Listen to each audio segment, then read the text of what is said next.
It was a clash of the Titans last week as Whitby traveled to Stovall and once again showed why the East is truly a beast in the OJHL this year. Highlights are coming up. This is the OJ Today. Welcome, folks. There were several huge matchups last week featuring division leaders, which we will get to in just a moment. Also today, the busiest play-by-play man in the OJ, Jamie Neugebauer, will join me via Skype for a chat, and we will have a feature story on the Oakville Blades, year in, year out, one of the best organizations in the league. But first, let's get to the Jostens game highlights. And the stage was set on Saturday for a massive tilt. North Division leading Stovall hosting Whitby, who are pushing for top spot in the East. The ridiculously tough East, which sees all 5 teams with records well above the 500 level right now. And if there was any doubt that their division is where the power balance currently lies in the OJ, they were quickly put to rest in this contest. Game highlights now brought to you by Jostens, official championship ring supplier to the OJHL. Okay, on paper, this looked like it would be a dandy, but in reality, it was all Whitby. 9 minutes in, Tiger McDonald takes the feed from Justin Brand, and it's the Fury taking a 1-0 lead. And then one of the goals of the year so far, Matt Lattin absolutely undresses half of Stovall and then goes roof daddy on Hunter Jones. Slick, and Whitby pads its lead to 2. Second period, things got even worse for the Spirit. Whitby throws it at the net, and they will just keep on banging away at it till Brock Welsh pokes it home, and it's 3-0 for the Fury. And then it's the save of the week, courtesy Logan Gauthier on Tyler Kolba. Ooh, that is nice. Take another look. Slow-mo off the butt end of the goal stick. Kolba can't believe it, and the shutout still intact. The Fury keep on coming. On the PP, Justin Brand gets a couple of cracks at it and finally gets it to go. 4-0 Whitby. Third period, more from the visitors. Follow the bouncing puck here. The Spirit get caught puck watching. Ryan Heaps backhands it home to make it 5-0 for the Fury. The final insult late in the third, Liam Robertson picks his spot past Jones. 6-0 Fury. That's how it finished up. The North Division leading Spirit get their you-know-what's handed to them. Whitby flexes its offensive muscle once again. They've now got 105 goals in 23 games. That's the third highest total in the entire OJHL. Well, the Georgetown Raiders shocked quite a few people last year by advancing all the way to the OJ Championship Final, where they ultimately bowed out to Trenton. Now, nobody doubted G-Town's talent, but they were one of the youngest squads in the league and arrived a year ahead of schedule. Now, this is the season they were actually built for, and boy, have they demonstrated that so far. The Raiders are running away with the West Division and are currently riding a 19-game unbeaten streak. Last week, they took on their bitter Halton region rivals, the Oakville Blades, in a bid to keep that streak going. The Blades are currently neck and neck with St. Mike's for the lead in the South, but it's the Raiders that strike first here. Josh Dickinson doing all the work himself, steals, saunters in, and oops, banks it in off the skate of Daniel Jellick. 1-0 Raiders. Blades get it back off the cannon of a shot by Jeff Clark, who goes bar down. Gorgeous blast. All knotted up at 1. Second period, Oakville jumps ahead, and it's Matt Kellenberger bulging the twine with the wicked wrister over the shoulder of Astorino. Blades up 2-1. Things fell apart for them in the third, though. Jack Jeffers takes a double minor for spearing. The kind of penalty that will drive coach Mike Tarantino crazy, especially because this happens just 15 seconds into the power play. Jacome hits Zach Dybowski, who squeezes it home. All knotted up at 3, setting up the dramatic finish. Just 2:12 left. Matt McJanet parks his 6'3" frame out front. Nobody muscles him out. That is the end result. Game winner, McJanet, the hero for the Raiders as they topple their bitter Halton region rivals. The Raiders haven't lost now since all the way back on September 22nd against Whitby, and they now have a 12-point bulge over second place Burlington in the West. Okay, Junior Canadians visiting Milton. It took the JRCs until late in the first to get going. Lucas Colaleo unmarked out front, taps it home. 1-0 for the Toronto version of Les Habitants. Second period was all JRC. Jack Joffe goes top shelf to make it 2-0 Toronto. And then it's David Sherman hitting the post on the first try at the side of the net here, but he'll knock it home on the second effort. 3-0 JRC. Milton gets one back. Justin Paul dines out on the big, fat, juicy, delicious rebound to pull the Ice Hawks within 2. On to the third. JRC's up 6-1 now. Justin Vernace turns on the Jets, squeezes it past the keeper, and that was the icing on the cake. All Toronto in this one as they put up 7 on the struggling Ice Hawks. Reading with the deuce. Paul, the lone marker for Milton, who only have 3 wins on the season right now so far. Okay, OJ commitments to tell you about. 3 in the last week. Nick Campoli of North York is heading to Clarkson. He will be a Golden Knight in 2017-18. Matthew Ferrari of North York signs with Akadi Bathurst of the Q. And Philip Lagunov of Burlington heading to UMass Amherst of Hockey East in 2017-18. OJ Trivia. Last week's winner, Avery Rodriguez, correctly answered that Luke Brown was the OJ's leading scorer last season. This week's question: who was named the 2015-16 OJHL top defenseman? First person with the correct answer to Rick Morocco. That's rmorocco at theojhl.ca. Send him an email. First person with the correct answer wins an OJ prize pack.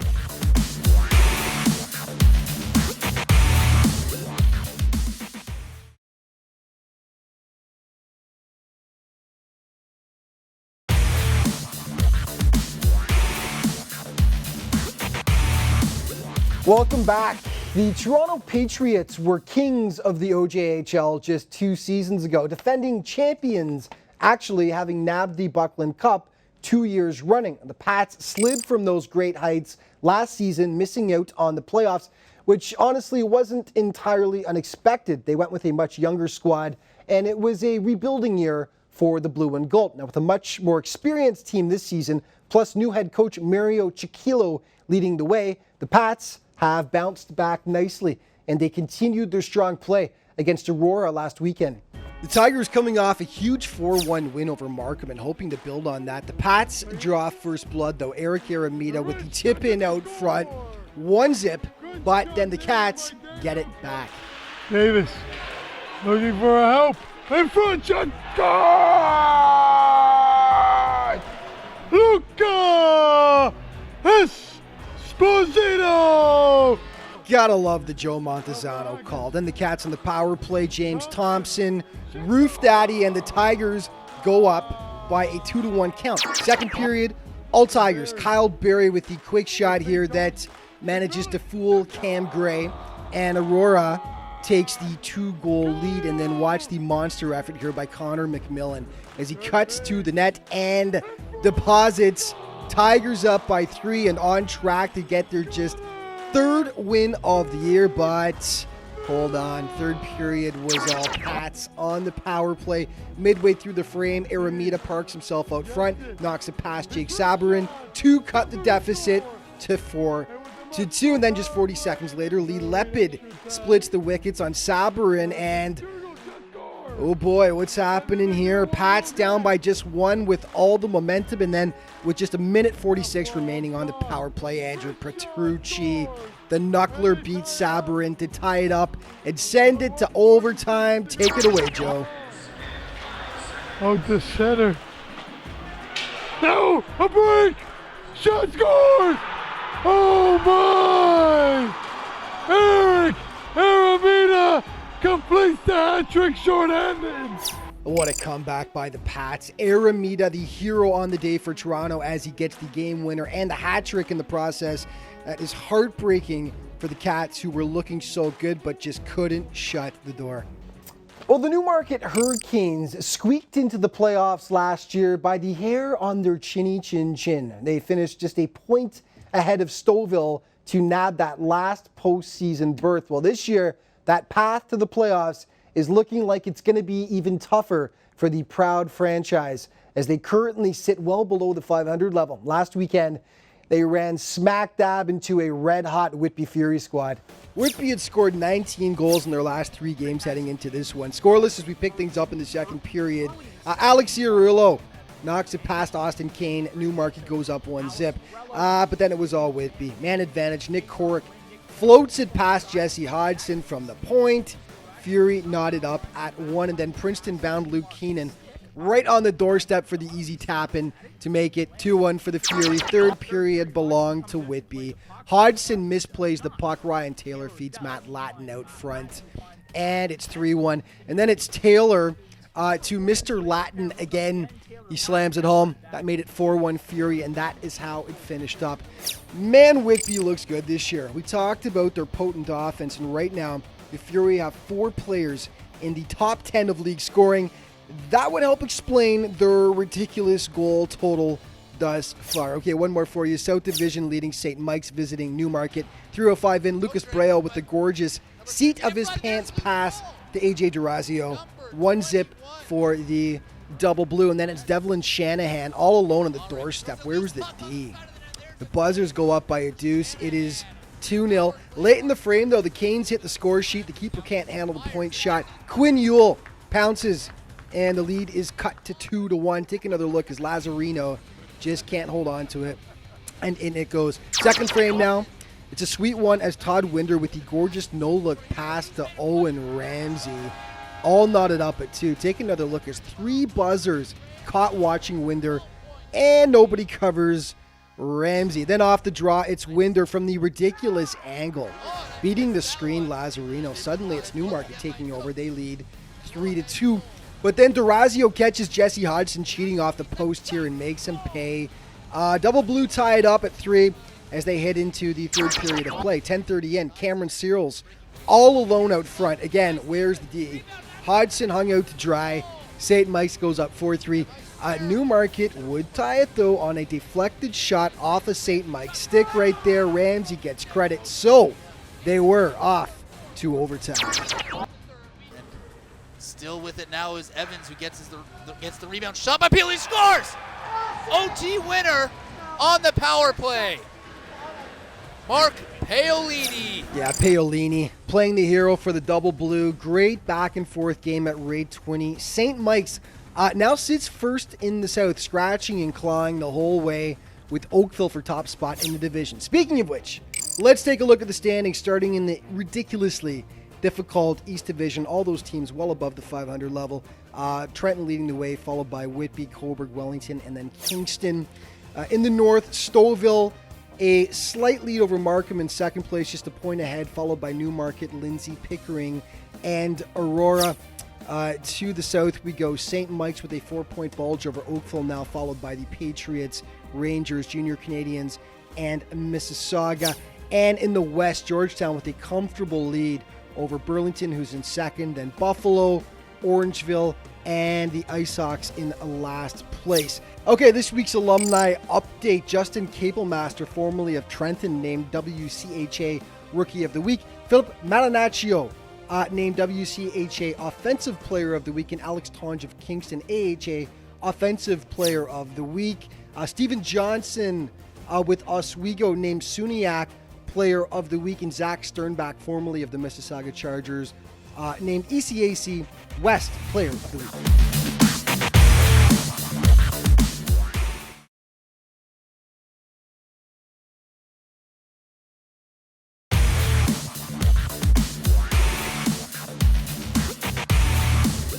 Welcome back to the OJ. Today I'm lucky to be joined now via Skype by the hardest working play-by-play man in junior hockey, and that would be Jamie Neugebauer. Nugs, welcome to the show, buddy.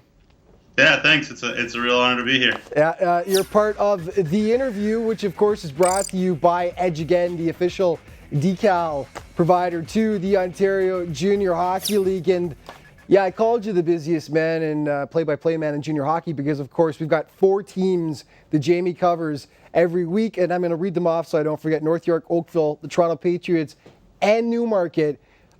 You, to put it lightly, are a very busy guy, aren't you, Jamie? Yeah, no doubt about that. Trying to stay healthy, but yeah, certainly a lot of games. Yeah, keeps you out of trouble anyway. Today we are going to focus on the Southwest. A few teams just to catch up a little bit, of course, because you know it so well, whether it be the teams you cover at home or the teams that are coming into town. You know them all backwards and forwards. Let's start off with the Rangers, North York, because a lot of changes this year in North York from the head coach down. And right now, sort of, mid-table, around the 500 level. But just tell us a bit about the Rangers this year and how you see the season having gone so far.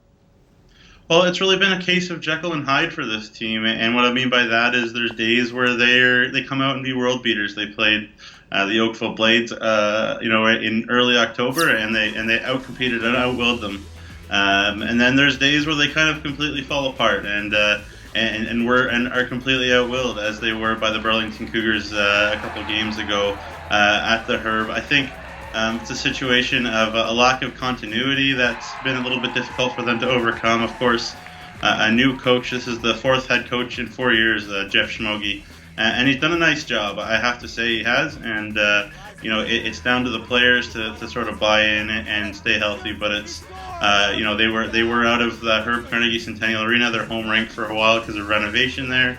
They were at a sort of satellite rink at Victoria Village there for a bit. Tough being nomads, isn't it, when you can't go back to your own rink and play? So a couple guys I wanted to touch on. Keegan Blasby, a leading scorer on the team right now. He, of course, is a big body, major junior experience. I want you to talk about him for a second. And also Campoli, a guy who's very well, highly regarded for the NHL draft next year. Campoli, unfortunately, out all season so far with the dreaded lower body injury.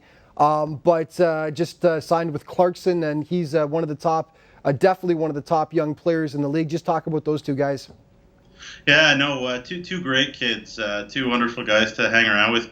Keegan is a guy who's a man out there. He is huge. He is strong. He's got skill. He can shoot the puck with anybody in this league. He can beat a goalie from anywhere in the offensive zone.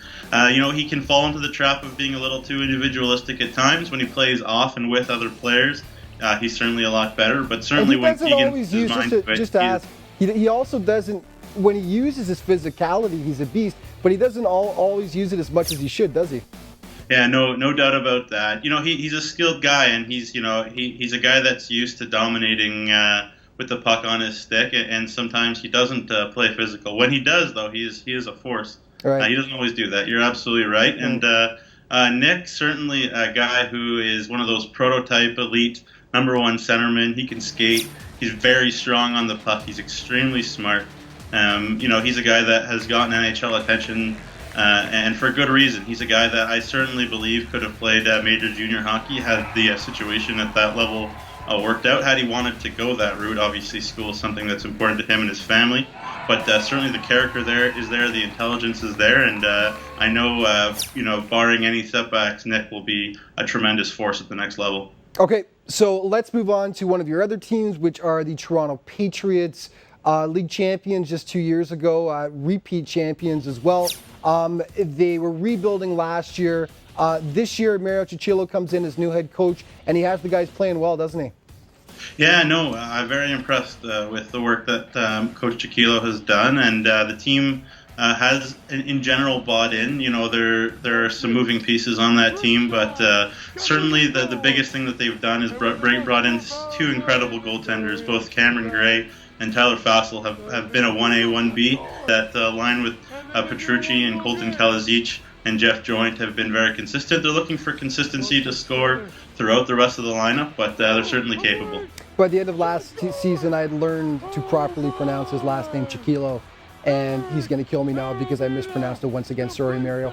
One more team to have a chat about, not a team that you do play-by-play for personally, but they've been obviously the beasts of the Southwest so far this year. Georgetown Raiders, 19-game unbeaten streak so far. The Raiders, Greg Walters has got them firing on all cylinders right now, doesn't he? Yeah, no doubt about that. I think the first thing that Greg Walters was hoping for was that Josh Astorino would come in and really take a hold of that first-string position in net, and he's done a good job. And obviously, lots has talked about the likes of Jack Jacome, and boy, I love that kid. He's electric. He competes. He's got great skill. Jordan Crocker, Josh Dickinson, Ryan Takamatsu. The list goes on in terms of capable forwards, but I know Greg Walters absolutely loves his D-core, which is rock solid, not a ton of flash. 100%, but, yeah. Rock solid. Yeah, and 9 players taking part in the Eastern Canada Showcase, which is unbelievable. A huge representation by the team. Nugsy, we're almost out of time, but before we go, just to point people towards both your blog and your podcast, just a quick little mentioned by you of where people can find them and when they can find them. Yeah, so both of them can be found easily by Googling them, but my podcast specifically is one where I sort of try to give players a voice. Whenever I can sort of get access to a player or have a connection, I can call them on the phone and talk to them. And you can find that it's a SoundCloud podcast. So if you look for Newsy on the OJ Pod SoundCloud, you can find that. And then the blog also you can see on your screen there. We've got them both on the screen, and we just showed them. We ran out of time there, Newsy. But thank you so much for being on. We'll have you on next time to talk about the Northeast, okay? Absolute pleasure. Thanks, man. Okay, thanks, buddy. More OJ Today coming up in just a moment.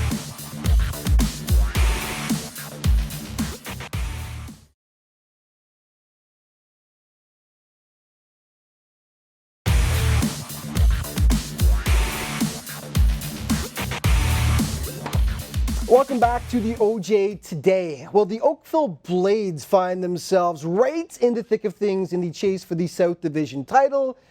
And is anybody really surprised by that? Year in, year out, the Blades are one of the top squads in the OJHL. Coach Mike Tarantino has the team firing on all cylinders so far this season with a blend of talented youngsters and veterans, plus a physical edge that may have been lacking a bit last year.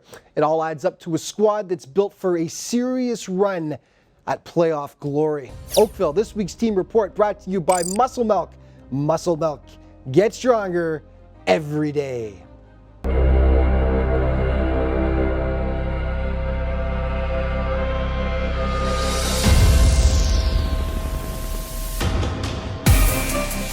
When you think success in the OJHL, you think of the Oakville Blades. Although their last championship came all the way back in 2010, Oakville is consistently one of the OJ's top teams, sending scores of players onto the NCAA, major, junior, and professional hockey.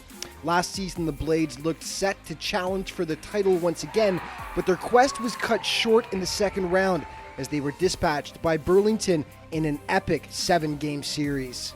Overall, it wasn't a bad year. I think if you ask our players, we thought we could have won that series and potentially, given Georgetown a run there in the conference final.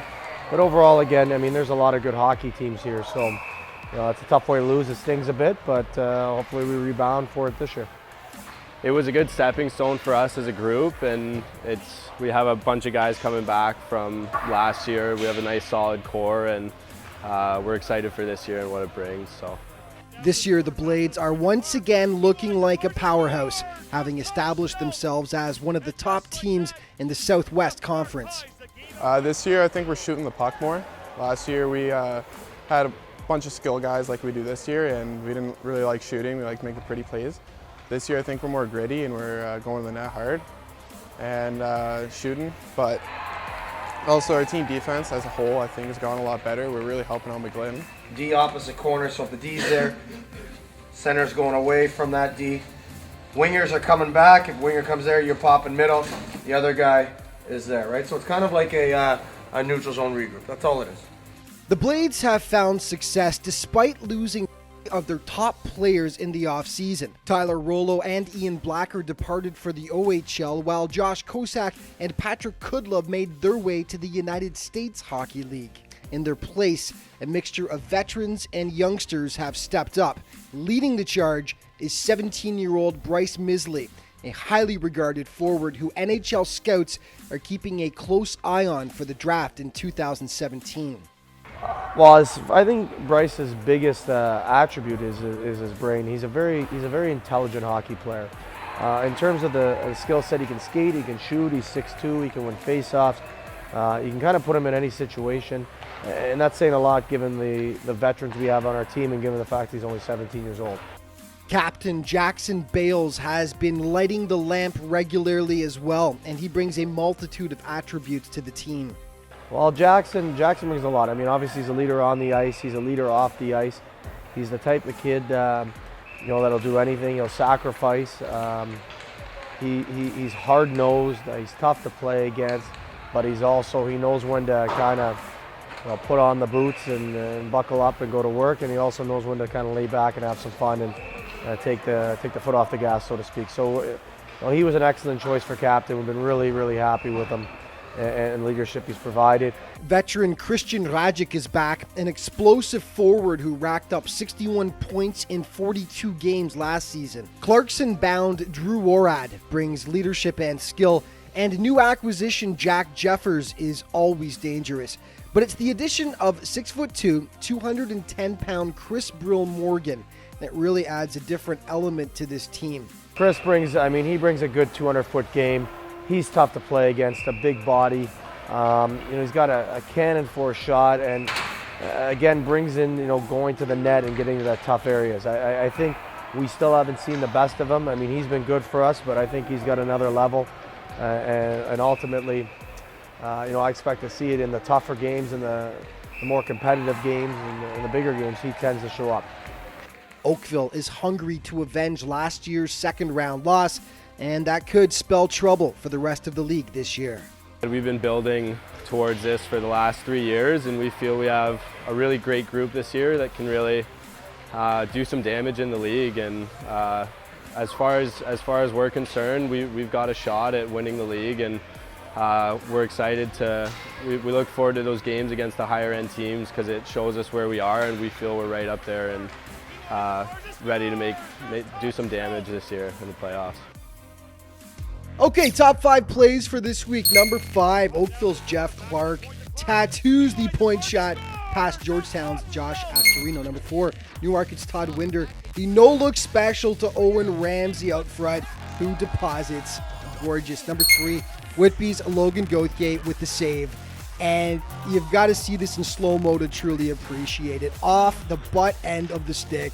Beautiful. Number 2, Eric Aramita turns on the Jets here and scores the OT winner for the Pats over the heartbroken Aurora Tigers. And number 1, half the Stovall team are still searching for their jock straps after Matt Lattin undresses them and shelves it.